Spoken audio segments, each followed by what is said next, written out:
Welcome to the deep dive. You know, when you first hear about affiliate marketing, it sounds, well, kind of simple, right? Yeah, the gurus make it seem like Yeah, grab a link, throw it online, profit. exactly. But today, we're pulling back the curtain. We're talking about the stuff those gurus, well, they often forget to mention to people just starting out. The hidden bits. Right, because the basic idea, promote products, get a commission, that part is straightforward. But actually making it work, especially looking ahead to 2025, that takes understanding the deeper game. The stuff that really makes the difference between just dabbling and building something real. Precisely. We've Yeah. dug into a lot of different perspectives on this. The challenges, how to pick your spot, doing things ethically, what actually works for people. So this isn't your basic how-to. We're going deeper, looking at the strategies that separate the successful affiliates from, well, everyone else. Okay, so where should we start? Maybe with traffic. That seems like a big one. Oh, definitely. Let's talk about the shifting sands of traffic, because that's a huge wake-up call for beginners. Right, you think you'll just get floods of people from Google or, I don't know, Pinterest. Yeah, and maybe you do for a bit, but algorithms change. Google updates, social media platforms like LinkedIn or Pinterest switch things up, and suddenly your organic traffic can just evaporate. We saw that happen, didn't we? Like that food blogger on Pinterest you mentioned. Exactly. Built up a great following, loads of visibility for her recipes, and then boom. Pinterest changes its algorithm to favor, say, new video formats, and her stuff just gets buried. Ouch. So relying purely on that organic flow is risky. Super risky long term, which is why the smart move is diversifying your traffic sources right from the start. Yeah. Focusing on, really high quality content. That acts as a buffer. But that takes time and effort, right? It's not the quick win the gurus often sell. Not at all. It's a foundation you build. Organic traffic is great when it comes, like a bonus, but you can't bank your whole business on it just appearing. Okay, so traffic is unpredictable. What about trust? That feels like another area where the beginner story is maybe a bit too simple. Oh, massively. Earning consumer trust now is harder than ever. People are skeptical. Because there's so much junk out there, misinformation, people pushing low-quality products just for the commission. That's a huge part of it. Right. So just general, hey, buy this content, it just doesn't land anymore. People tune it out. So the advanced play isn't just more promotion, it's deeper promotion, more niche. Exactly. It's about demonstrating real expertise. Think in-depth, niche-specific stuff. Maybe a video series showing unique product benefits or live Q&As where you actually answer tough questions. You got to connect with the specific audience. So you actually know what you're talking about? Yes, and that means digging deeper than just the sales page. Understand the business behind the product, their values, their story, what really makes them unique. Yeah. Like, very well fit. They showcase their expert writers, Yeah. right? That builds serious credibility. It's about proving you've done the homework. It really is. That kind of transparency and showing your knowledge, that builds the kind of trust that lasts. It's invaluable. Okay, let's shift gears a bit. Getting paid. It's not just about finding the highest percentage, is it? There's more nuance there. Way more nuance. Beginners often just see the commission rate, but in 2025, you're dealing with different models. CPC cost per click, CPA cost per action, CPL cost per lead. And they all work differently, with different risks. Totally. True optimization means understanding how each model works and structuring your campaigns to fit. It's not just chasing the biggest number. What works best depends on your traffic, your audience, what you want them to do. So, like, maybe focusing on leads first if you're new? That can be a smart move, yeah. CPL often has a lower barrier. You get paid for generating interest, even if they don't buy right away. Then, once you understand your conversion rates better, maybe CPA makes more sense. Right, cost per acquisition. Paying for the actual sale. Exactly. And here's where things get even more interesting, the potential for AI. Using analytics to really dig into buyer behavior, personalizing the marketing.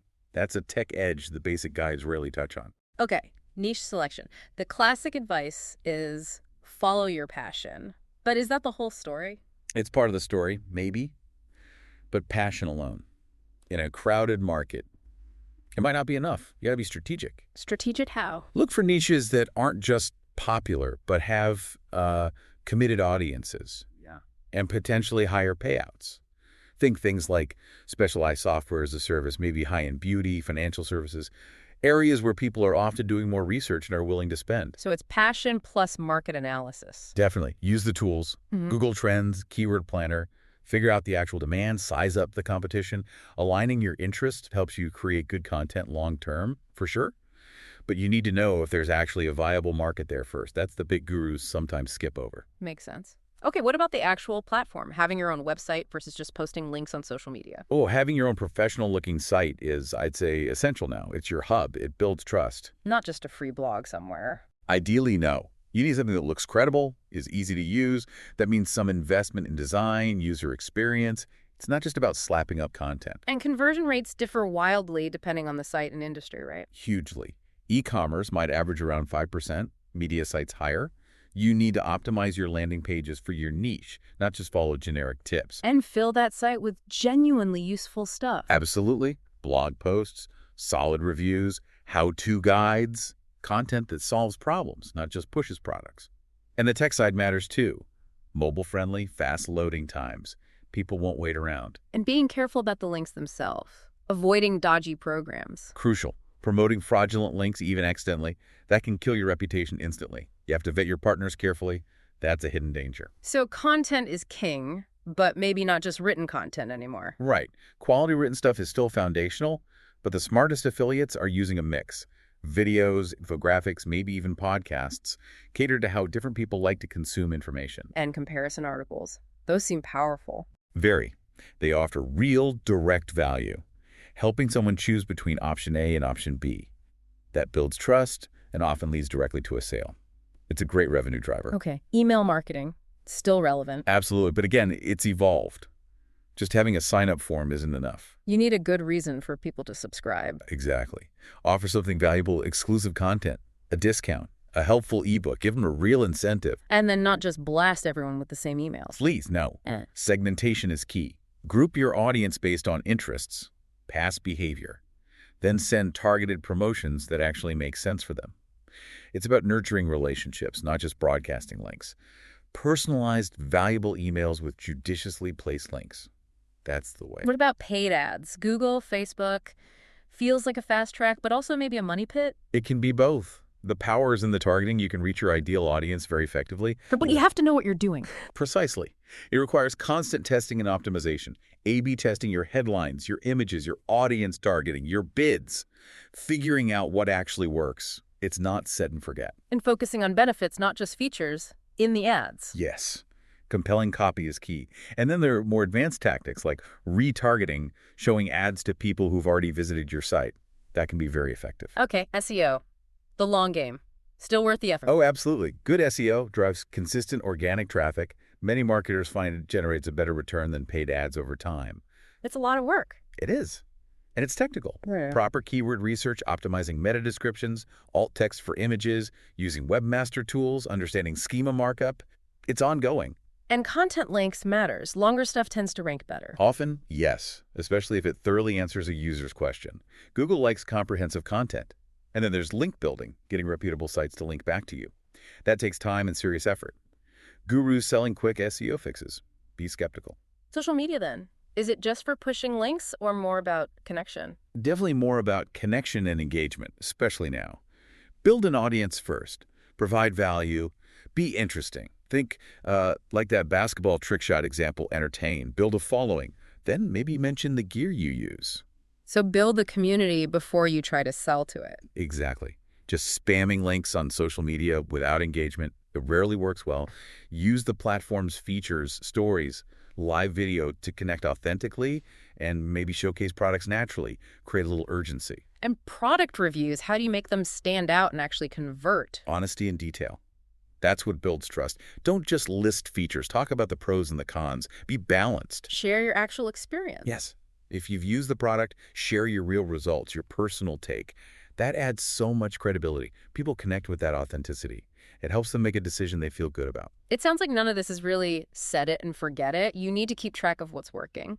Constantly. You have to analyze your performance. Look at the data.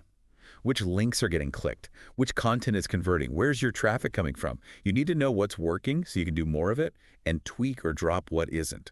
Continuous optimization. What about using your audience's own words? User-generated content. Hugely powerful. Social proof.